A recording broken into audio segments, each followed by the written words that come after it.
TV8 presenta Documentales.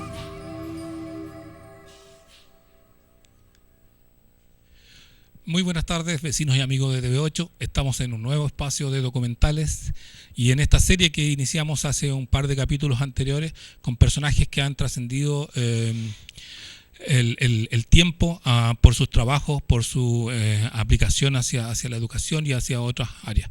En esta oportunidad vamos a estar con un cubano que es el padre de la patria de Cuba, que es escritor.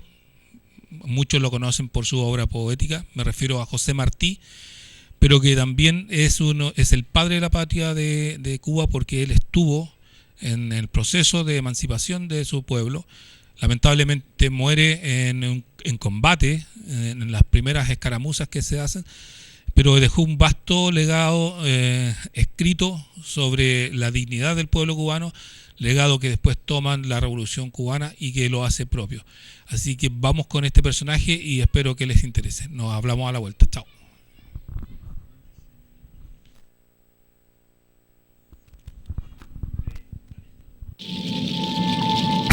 Nacido en La Habana, Cuba, en 1853, José Martí creció junto al sueño de la independencia y la libertad de los oprimidos. Periodista, poeta y educador, Martí ha dedicado su vida a luchar por la independencia de su pueblo y por los derechos de niños y adultos. Derecho a la libertad, a la educación y al trabajo, pero también a la alegría y a la belleza. Dijo José Martí: el pueblo más feliz es el que tenga mejor educados a sus hijos en la instrucción del pensamiento y en la dirección de los sentimientos.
José Martí nace en La Habana el 28 de enero de 1853. A los 16 años, edita el primer número de su periódico llamado La Patria Libre y se suma al proyecto independentista cubano. Un año más tarde es detenido y encarcelado. José Martí muy tempranamente se involucró con las actividades independentistas y a los 15 años, en una redada policial, él fue detenido por la policía de la metrópoli realista y fue condenado a muerte. Luego le conmutaron la pena a 6 años de prisión, hizo trabajos forzados, de manera que muy joven sufrió el horror de la cárcel. Él hacía trabajos forzados con grilletes, con cadenas.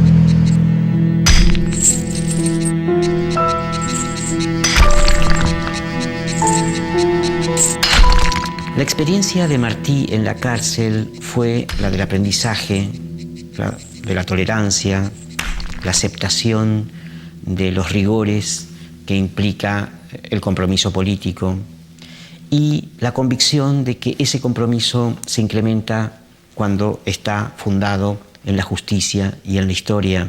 Desde su muy tierna juventud él se comprometió con la causa emancipadora de Cuba y a partir de esa experiencia el exilio fue tal vez el mayor tiempo de su vida, lo vivió en países de América Latina y en Estados Unidos, siempre intentando volver a Cuba para luchar por esa independencia.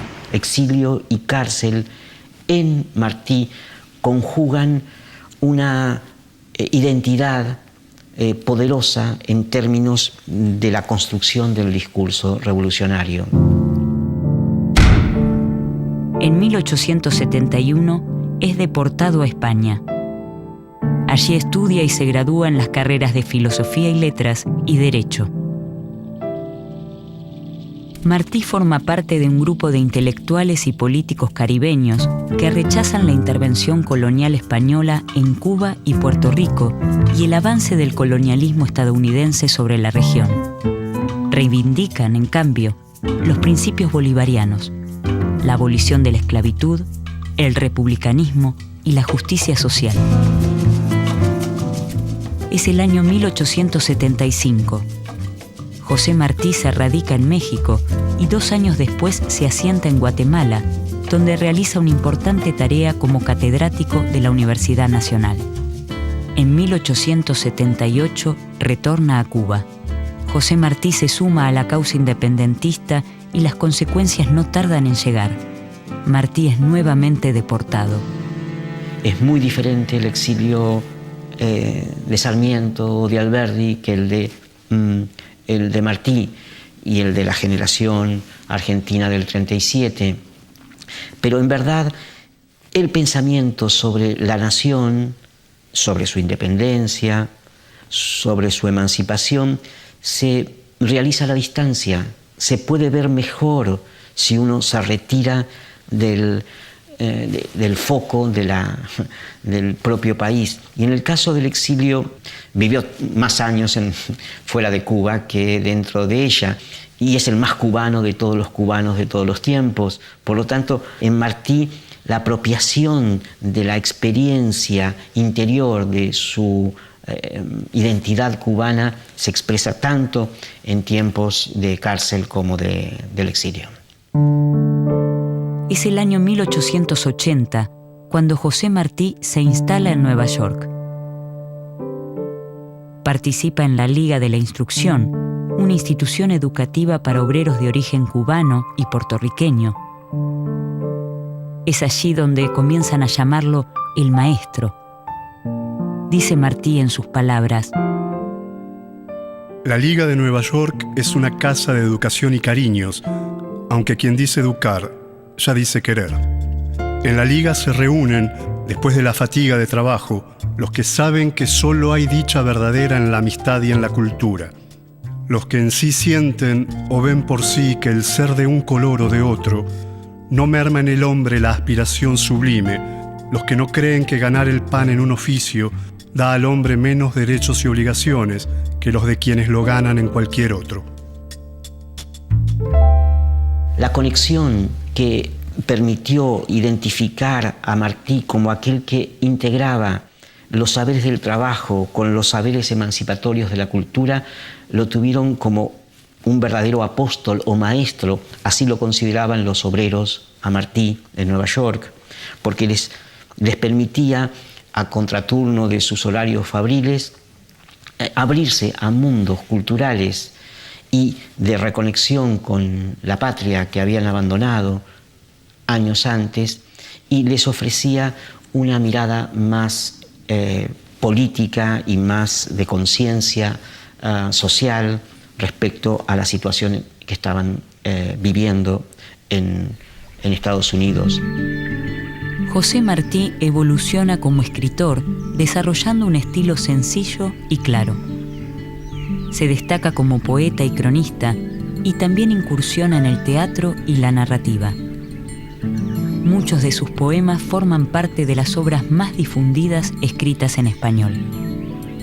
En 1889, Martí edita en Nueva York La Edad de Oro, una revista infantil que llega a sacar 4 números y es reeditada numerosas veces como un libro único.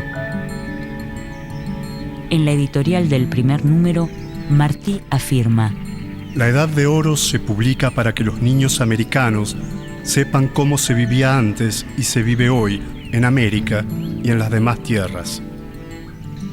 Para los niños trabajamos, porque los niños son los que saben querer, porque los niños son la esperanza del mundo, y queremos que nos quieran y nos vean como cosa de su corazón. Así queremos que los niños de América sean, hombres que digan lo que piensan y lo digan bien, hombres elocuentes y sinceros. La virtud de la Edad de Oro es tratar con suma dignidad las identidades infantiles. Es dialogar con ellas en términos de los hombres que en el pasado construyeron las identidades americanas. Combina los artículos, narraciones históricas, con poesías, traducciones de las obras clásicas, como en el caso de la Ilíada, y también crónicas de la vida real. La Edad de Oro es, a pesar de sus pocos números, una revista inspiradora para futuras otras publicaciones dirigidas a los niños de fines del XIX y sobre todo del XX. El XX va a ser considerado el siglo del niño. Bueno, el siglo del niño se anticipó en 1889 con la publicación de La Edad de Oro. En el primer número de la revista se incluye el texto Tres héroes. Allí Martí les cuenta a los niños y las niñas sobre la vida de Bolívar, Hidalgo y San Martín. En una sección del primer número de La Edad de Oro, sentencia: Los versos no se han de hacer para decir que se está contento o se está triste, sino para ser útil al mundo, enseñándole que la naturaleza es hermosa, que la vida es un deber, que la muerte no es fea, que nadie debe estar triste ni acobardarse mientras haya libros en la librería, y luz en el cielo, y amigos, y madres.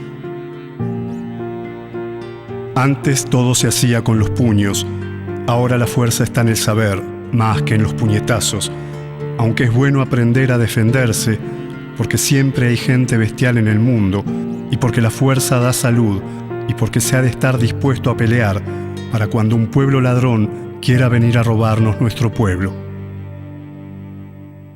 En ningún caso su propuesta pedagógica implica una homogeneidad cultural, un deseo de que América Latina se uniforme con un pensamiento común, fundado en una generalización o universalización de los valores industriales. Muy por el contrario, en la medida en que los niños pueden ser más cubanos o más venezolanos o más mexicanos, son más universales. Esa interacción entre las pertenencias locales y las cosmopolitas tienen en Martí un carácter integrador entre la ciencia y la espiritualidad. Martí se diferencia del racismo que domina el pensamiento de su época. Se expresa favorable al mestizaje, rescata a los pueblos indígenas y condena la conquista y sus horrores. En 1891 publica Nuestra América, su gran manifiesto político e ideológico, donde recopila parte de su obra y pensamiento. El legado que Martí expresa a través de su obra Nuestra América, uno puede ingresar a los varios tópicos del pensamiento más estructural de Martí. Básicamente, su impronta de descolonizar la mente de los latinoamericanos en términos de asumir las tradiciones que lo han colonizado bajo el dominio español. Por otro lado, Nuestra América postula un futuro común basado en la lengua, en las tradiciones y en el respeto a las idiosincrasias nacionales. Las herencias que Martí postula tienen múltiples registros. El primero tal vez está vinculado con hacer visible a grupos y edades que no habían sido puestas en la agenda pública. Las infancias, los trabajadores, los campesinos, los negros, etc. Martí reflexiona y desarrolla ideas en torno a la educación campesina. En su texto Una escuela de artes y oficios en Honduras, incluido en nuestra América, expresa: La enseñanza de la agricultura es aún más urgente, pero no en escuelas técnicas, sino en estaciones de cultivo, donde no se describan las partes del arado, sino delante de él y manejándolo, y no se explique en fórmulas sobre la pizarra la composición de los terrenos, sino en las capas mismas de la tierra, y no se entibie la atención de los alumnos con meras reglas técnicas de cultivo, rígidas como las letras de plomo con los que se han impreso, sino que se les entretenga con las curiosidades, deseos, sorpresas y experiencias que son sabroso pago y animado premio de los que se dedican por sí mismos a la agricultura. Martí es consciente de que la educación tiene que ser una institución que se aleje de las ciudades, porque la verdadera integración entre ciencia y naturaleza tiene que darse en contextos rurales. José Martí hace de la educación un pilar fundamental en su labor en distintos colegios y universidades latinoamericanas. En muchos de sus escritos presenta experiencias concretas donde desarrolla varios tópicos vinculados con la cultura latinoamericana. Y si tuviera que enumerar algunos aspectos fundamentales de su propuesta, diría primero, él planteaba la necesidad de formar seres humanos con capacidad de pensar con cabeza propia, lo que en Venezuela hoy llaman soberanía cognitiva, que el propio Simón Rodríguez reclamaba, que era no formatear cerebros que fueran capaces solo de escupir conocimientos predeterminados, sino mentes muy flexibles con capacidad de pensar. Una segunda dimensión de su propuesta era ética política, y él planteaba la necesidad de formar personas buenas, y él pensaba que el amor era una herramienta fundamental del proceso pedagógico. En tercer lugar, y en esto también se asemeja mucho al planteo de Simón Rodríguez y otros pedagogos nuestroamericanos, el papel del trabajo creador como elemento pedagógico fundamental. Él decía, si queremos ser libres tenemos que, no en estos términos, desarrollar una base material y económica, y por lo tanto la agricultura y la tierra como fuente de riqueza nos llevan a pensar en eso como un elemento formador. En cuarto lugar, recuperar nuestra propia cultura, la identidad nuestroamericana. Él valoraba al campesino y al indígena, como dice, bueno, gobernamos países donde las mayorías son campesinos e indígenas y no podemos mirar con las anteojeras de Francia o de Estados Unidos. Y luego él proponía para todo este proyecto político y educativo un determinado modelo de escuela y un determinado modelo pedagógico. Su proyecto educativo siempre está incorporando el aspecto práctico, no solamente utilitario, sino de transformación social. Él visualiza que todas las escuelas deben tener talleres anexos y estar situados en contextos rurales, de forma tal que lo que organiza y le da sentido a la vida social individual es el trabajo. El trabajo es el gran organizador de los pueblos, y ese trabajo tiene que estar informado por el conocimiento, por la ciencia, por el método, por el rigor y por el anhelo completo e incondicional de la justicia.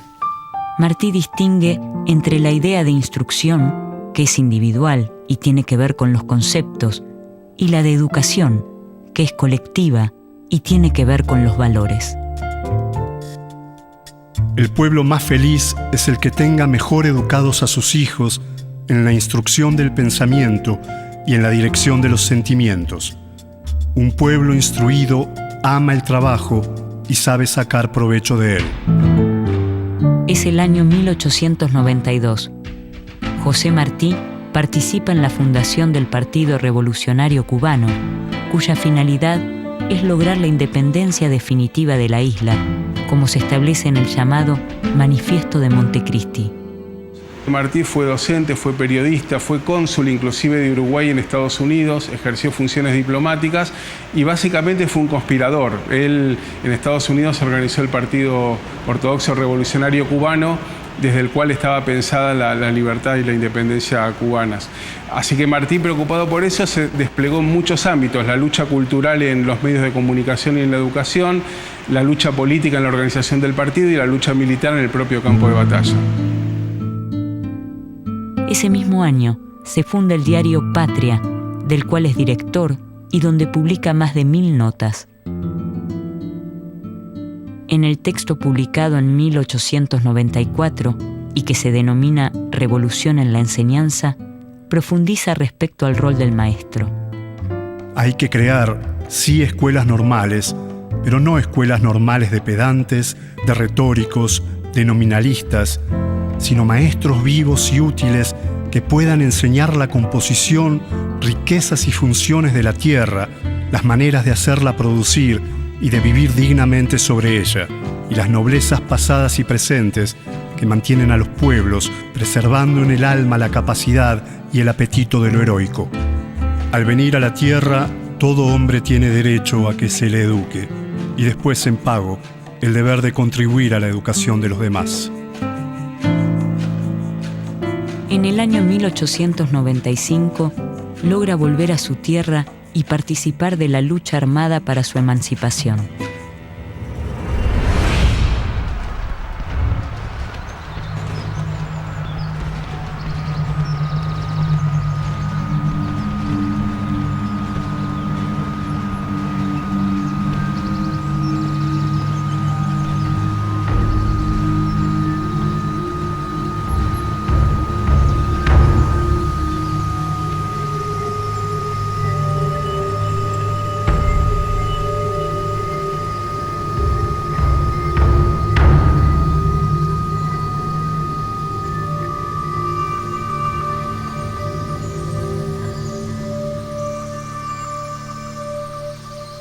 Poco tiempo después, José Martí muere en el campo de batalla.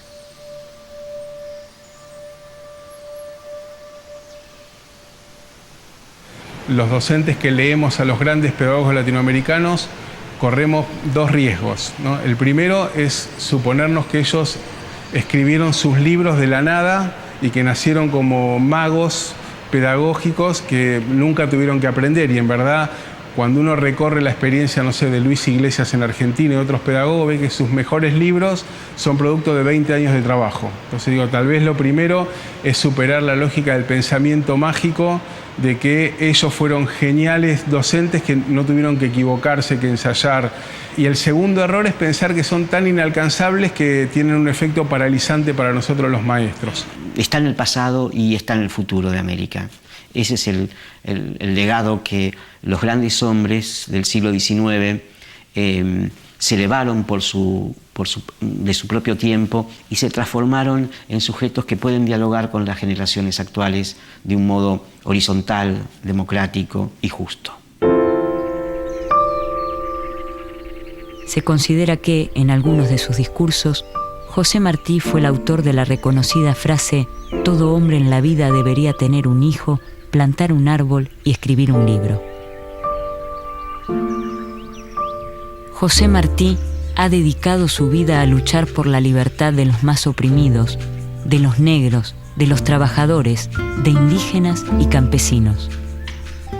Ha luchado con armas y con poesía por la libertad del pueblo latinoamericano y así, luchando, entregó su vida.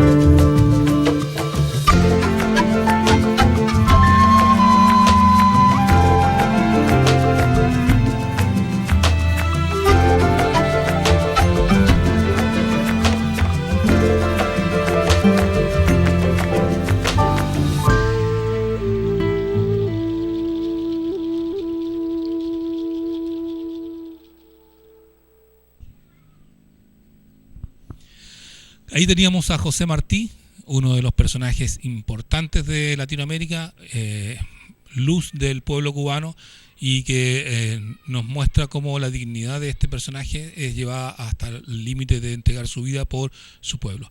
Para quienes quieran buscar más, hay parte de su poesía está en internet.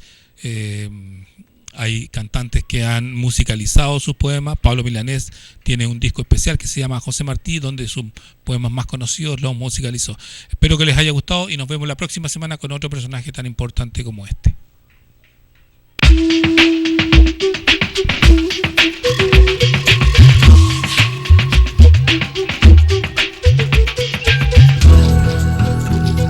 TV8 presentó Documentales.